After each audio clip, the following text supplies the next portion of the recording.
is wrong with Cannon's Auto Center. And how is your mental health? Are you caught up chasing wealth? Before you lose your mind, please don't fret. How is your mental health? Without it, there's no wealth. Yes, y'all. As you see, it's Mental Health Monday. I kept watching the news, and every time you watch the news, they tell you to wear a mask and practice social distancing. I know there's more to the story. So that's why my spirit said we need to have Mental Health Monday. And we need to bring an expert to the table who's an expert in the mental health field of work. So I go by the name of the enTIEtainer. As I ask you each and every time I come before you, please follow me on all social media platforms and even on Cash App at the enTIEtainer. Today we have not only a guest, but we have an expert. He goes by the name of Erskine, Alexander. He has his father's name. But so I call him Alexander the Great when it comes to getting your mental state. He's a graduate of Morris Brown College. And see, the great thing about it is we had an HBCU week experience not too long ago. The brother not only is a clinician, he's an actor. You've seen him on a lot of different shows, and one of the greatest shows that I learned about from him was the story about life. And like we mentioned, 19 years in the game. He's a mental health clinician in the state of New York. My brother, EA. It's not for EA Sports, right? But it's for mental health because he's gonna give you that game. How you doing today? What's going on, my brother, Mr. Hayes? What's happening, man? Blessings to you, brother. How you doing? Man, I'm just. It's a blessing just to be beside you, right? Thank you. You know, because you got some people they trying to go upside somebody's head, you know. Right. Beside somebody great, you know. Right. At the end of the day, and soon in the near future, they're gonna look at all your movie credits. They're gonna look at everything you done, right? Thank you. Then they're gonna find the interview where I interviewed you. Right. And that means I'm in the ballpark. Well, you know what? No, it don't stop. It don't stop. It starts now. We keep it going now. It don't stop. It's just a phone call away for the interview. Yeah, I like that word. I like that word now because when you turn around, it's one. You know, right. So you get started now, you've already won. Right. You're right. Today, through the word mental, we're gonna help some folks out tonight because our minds, you know, they're giving us information to the right, information to the left. You know, go up the middle. You know, don't do this, don't do that. So my job is to bring people on, experts to plant some seeds into our minds, into our lives to help us all out. You ready, my brother? Let's go.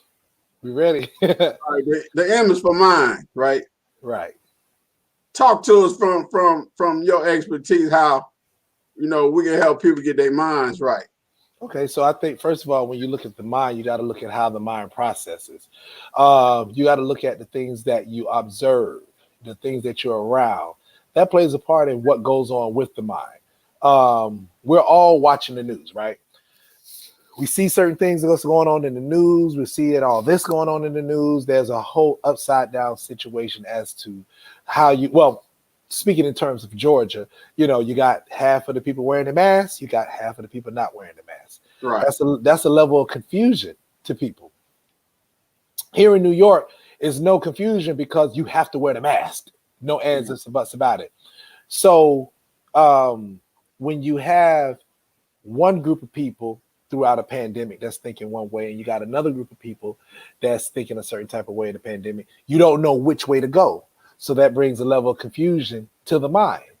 So, and this has been going on for several months now, months now. You know, it adds even more insult to the injury when there's a conflict, and I'm going to speak in just terms of Georgia.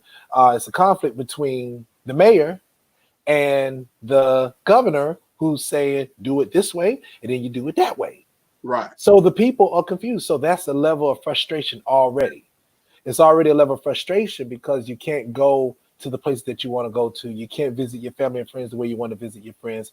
It's this automatic awkwardness when people approach each other. You know, like if you ain't got on no mask, some people look at you like you done stole something. Then you got other people that'll look at you like, well, it ain't nothing. I ain't you know what I'm saying? So the mind is in a level of confusion right now. So what we got to do is we got to focus on trying to keep the mind positive and trying to keep the mind stable, you know, in addition to meeting the necessary requirements that you have to meet in order to stay safe. Right. All right. The E is for exercise. Okay. I've seen you flexing, man. I've seen you saw your videos. You saying how exercise has helped you. Yeah. I know how exercise has helped me. Yeah. Talk to the people about how exercise can help your mental health. Well, you know, it gives you a chance to kind of take a deep breath and look at things from a different angle. Exercise, not only does it help you mentally, but it helps you physically. You know, when we're all working and we're busy with our jobs and stuff like that, we don't have the time to exercise. And I'm from the South, born and raised down there in Georgia, so I understand all the good food. Golden Corral is one of my favorites. So I like to frequent there when I come to town. My mom just recently told me they have an all-you-can-eat barbecue spot down there. So I'm looking forward to checking that out too the next time I come to town. So, but when you do that on a constant basis and you don't have the time to exercise before you know it, the pounds come on. And then when the pounds come on, then the extra medical problems start to come about. So while we're in this downtime phase, we should take the time to exercise to get our bodies right, because we are the population as African Americans. We're the ones that's being affected by diabetes. We're the ones that's being affected by high blood pressure. We're the ones that's having a lot of the underlying medical issues that when COVID approaches the body, it takes us out quicker, unfortunately. You know what I mean? And that's just the statistics, you know, that's just what's happening. So it's very important that I recommend that everyone exercise. I've started exercising. I've always exercised, but I didn't really get knee deep into it until I turned 40. You know, I had a treadmill at my house before 40, but you know, I use it sometime. I lose a little weight and then I leave it alone, and I still eat crazy and all that kind of good stuff. So I'm guilty. However, when I turned 40, you know, certain business endeavors came through with the television thing. I had a big party up here in New York, and I wanted to look good. Motivation. So once I really got into exercising, man, and you started to see the results and stuff like that, it really made a difference. Now, if you fast forward now to 2020, you know, God blessed me to be in a few television shows and stuff like that. So I had to literally change my body a few times just to make sure I look good on camera, because you don't want to look crazy on camera. So I had to take that seriously. But with the whole COVID thing going on, I can honestly sit here and tell our viewers, I was frustrated. I was very frustrated because at the earlier part of 2020, I was out of Los Angeles. I was getting ready for the TV show. I took my family. We went to Puerto Rico. My mother got married in February. And when we flew back to New York from Atlanta, just February 24th, we flew back from Atlanta back to New York. Who would have thought that the world would be turned upside down? And so at that point, there was a level of frustration that I had, because all the things that were lined up on the calendar, the trips back to California, certain other things that were supposed to take place, everything got canceled. So now this goes back to the first thing we were talking about with the mind. I'm frustrated. I'm angry, and it's nothing I can do about it. You know, I would talk to my wife about it. I would vent about it. You know, then closed our office. You know, well, the blessing behind it was we were still able to do teletherapy, but you have to learn the whole system. You have to learn how to do StreamYard. You got to learn how to do this. You got to learn how to do Zoom calls. So it was a level of frustration. So my friend who I trained with, he said, hey man, let's keep the ball going, because they done closed the gym. So let's continue doing what we've been doing, and we'll figure it out at my house. So my friend has a pull-up bar. He has dumbbells. He has it's a lake that's in our neighborhood, and it's 6 miles. So we started incorporating that. We would do that anyway, but now we just turned it up a notch now because the gyms are closed. So as I started to get knee deep into exercise, and I definitely made it a daily routine, 6 days out of the week that I do it, I started to feel better. there's still a level of frustration when you watch the news. But as far as Right. the mental aspect and the exercise, as I was doing the exercise, I started to, you start to see the results. My wife said the same thing, and it's really a blessing to have a spouse that's on the same page with you. So she said, well, let's just turn this thing upside down. So we changed our diet. She lost, I lost. We both had physical gains, and it's truly a blessing. It's been a long time since I've been able to take my shirt off in front of a crowd of people and feel good about it. But the most important thing about it is mentally, it was a huge help. Now, I'm not telling everybody to go out there and train like you training for the Falcons or something like that, but at least give yourself a chance to maybe walk around Lake Bottom, Cooper Creek, just to get that peace of mind. I know it's hot down there, but do it early in the morning and get it out of the way. Because, our culture, we're guilty. We're all guilty. We're quick to say, well, listen, I ain't going out there because it's too hot. Oh, Lord, it's 100 degrees out there. All it takes is 30 minutes. 30 minutes. If you can go longer than that, go longer than that. But maybe do 35 minutes, 45 minutes. Go out there early in the morning and get it out of the way. Make it part of your daily routine. For the family members and the friends that take medication early in the morning, you have to take medication early in the morning. Do the exercise first thing in the morning. That's what I do. You know what I mean? My wife always says, get it in before 10. Yeah, get it in before 10. That is such a true statement. Kudos to her with that. So I get up every morning. I'm up by 6 o'clock. 6:15. I get to my friend's house about 6:45, 7 sometimes, and depending on how long the routine is, it's give or take 2 hours. By 9 o'clock, I'm done. Okay, by 9:15, I'm done. Okay, the end is for networking. How you network with and build relationship change since we're in this COVID, when it's lockdown, we're in this social distancing. Well, how's it changed for me personally? I keep my close friends and family close. I've always been a social butterfly. I always want to give back to my hometown. So doing what we're doing tonight is a huge help. You know what I mean? Because as African Americans, we don't go to therapy. A lot of people don't go to therapy, and they want to understand how. We was always taught to go to church. We got to praise the Lord, which is great. I would never tell anybody not to do that because I thank God every day for the blessings that he's given me. But the networking part, you're still able to connect, keep good people around you, keep good energy around you. Right. It's so much negativity going on right now. So the best way to really, really handle it, is to keep the good people around you. Take the time out to strengthen your relationship with your spouse. Take the time to strengthen your relationship with your children, whatever it may be, because now everything's at a standstill. Everything being at a standstill, we can just sit back and just take the time out to enjoy each other. For those that like to party, turn your house into the club. Right. You know what I'm saying? Years ago. Yeah, turn up. You know what I mean? I had my birthday was back in April, and my wife surprised me with a Zoom party. Now, at that time, for all the people that's watching, I didn't know how to work no Zoom. I didn't know nothing about no Zoom.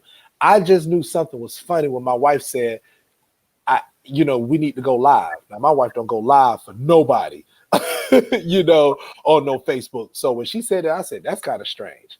Well, lo and behold, I had a Zoom party. And when the party came up, I got 25 of my closest friends. They're all on the computer. So next thing you know, everybody else is saying, hey, let's have a Zoom party. Let's do a Zoom party. And just like what we're doing now, it's talking, having a good time, and just letting people know that there's still life. You can still have a great time, stay connected. For me, I'm still, and I thank God for this, I've been able to get a few offers on the table to still do acting. But like I said, right now, everything is on pause. But the beauty of it is I have a high clientele of clients that I'm doing therapy with, because everybody just needs somebody to talk to. Everybody needs someone to talk to. And then they go to they tell a friend or family, and it goes from there. The T is for try. Like we talking about therapy, talking about getting help. Right. Why should someone try and sit down with a therapist? Why should they? Yeah. Because you know what? When you sit down with a therapist, the therapist is not there to judge you.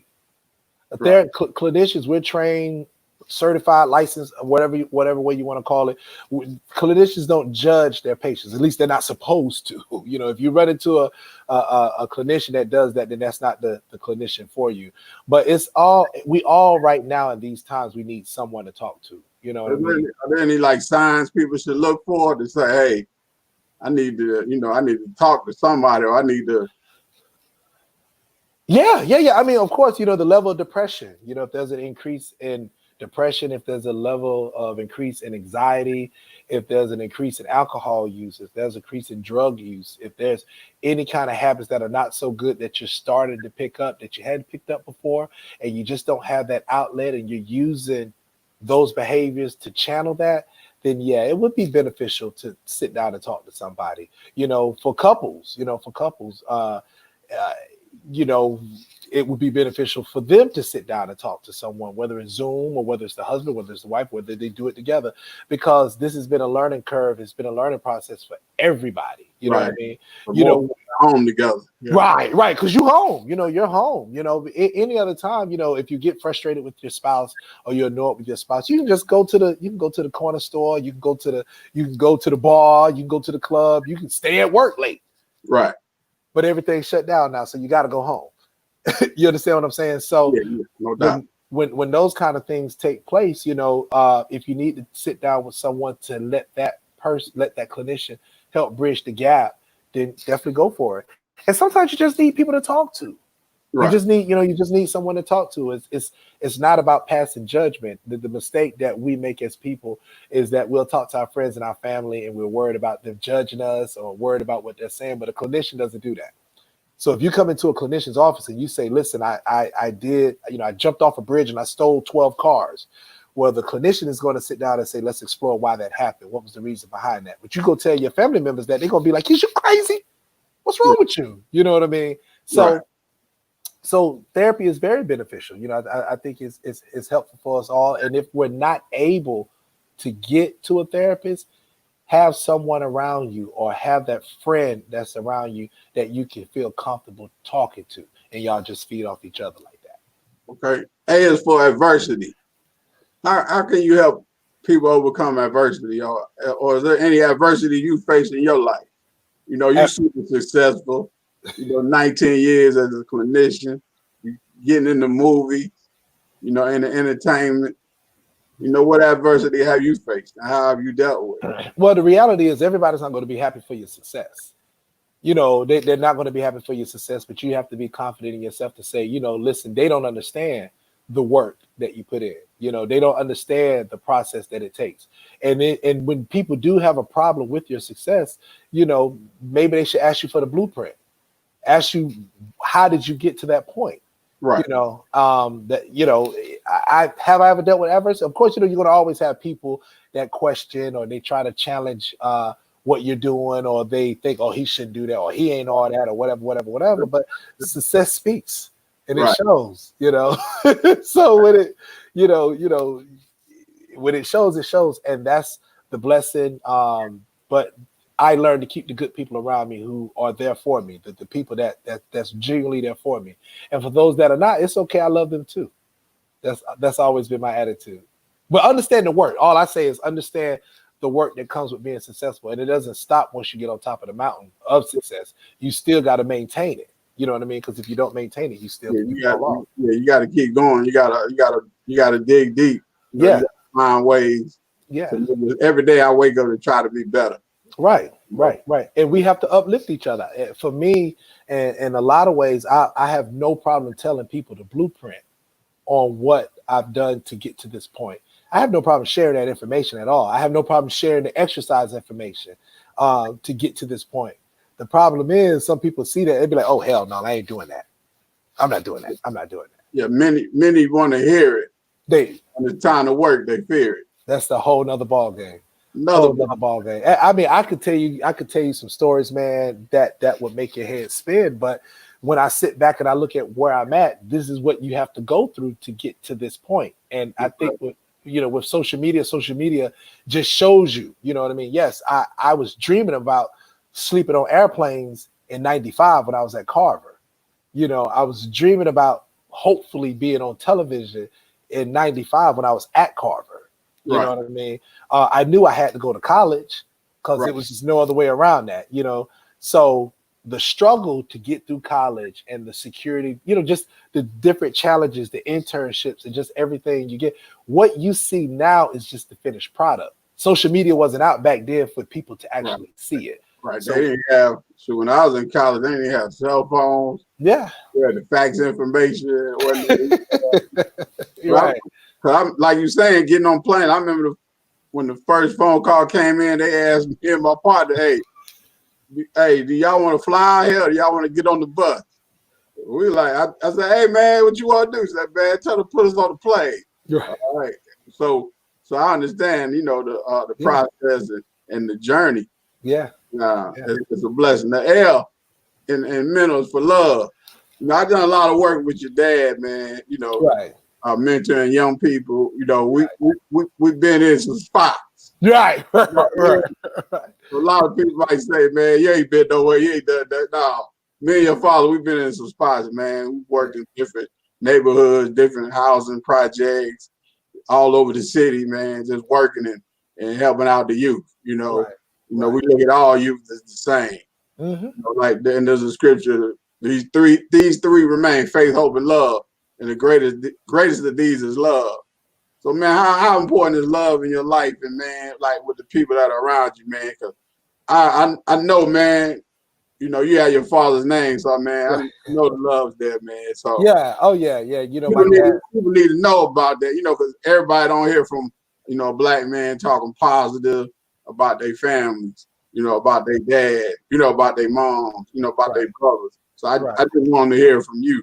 Yeah. It's truly a blessing to have, my mom and my dad and my brother, and just friends and family in my hometown.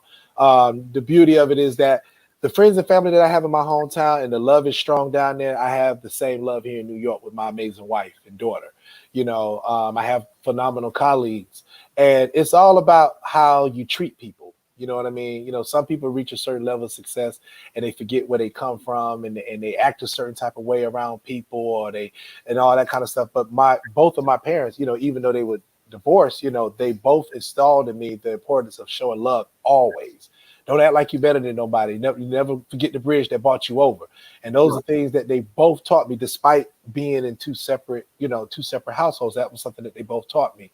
My dad is an energetic guy, just like me. You know what I mean? It's a direct reflection. And he's a people person. My mom is the same way. So that's just something that they both installed in me, and that's something that they both taught me. And you just never forget where you come from, and show love to people. Everybody not gonna show you love back, right? And that's okay, and that's something that both sides taught me. They're not gonna show you love back, but as long as you did your part to show the love, whether they find themselves disliking the fact that you showed them love, they'll walk away saying, "Listen, that dude, I may not be a fan of, but I'm still cool with him." Though. Yes, sir. Mm-hmm. All right, before we go, is there anything else you'd like to add? Oh man, everybody just stay positive. Stay positive. I think that's the most important thing. Stay positive. Keep good people around you. Keep good energy around you. If you get a chance to call a person just to say hello, say hello. You know what I mean? Because we all move in the same way. The only difference between New York and Georgia right now is that y'all got maybe the hottest summers. The summer is hotter down there. We're all at a standstill, and we're all dealing with the coronavirus pandemic, and we're all trying to figure it out. So just keep each other uplifted and stay positive. And I have to say, I wouldn't say nothing to people that I wouldn't say to myself, because that goes for me too. Hey, it's a blessing to have you, man. I hope that. Thank you. Some of the things that you spoke on tonight, I hope it, plants a seed in somebody's life. Mm-hmm. Like I'm telling people, man, I'm bringing you the biggest names in the game.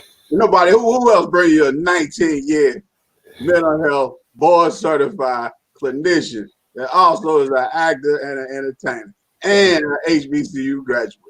We go by the name of EA, Alexander. It's not EA Sports, but the brother is going to give you that mental health game. Yeah. A graduate of Morris Brown College. Like I said, he's a mental health clinician. Today we talked to you through the word mental. We gave you some thoughts for your mind. We talked to you about the importance of exercise, networking, why you should try therapy, overcoming adversity, and the importance of love. Like I said, I go by the name of the enTIEtainer. Follow me on all social media platforms. and even on Cash App at the enTIEtainer. And like I tell you, work on your game. Get better at what you do. Because when people see you and they see what you do and they hear what you say, your words and actions may be the only school that they ever see. And until next time, I thank each and every one of you for your time.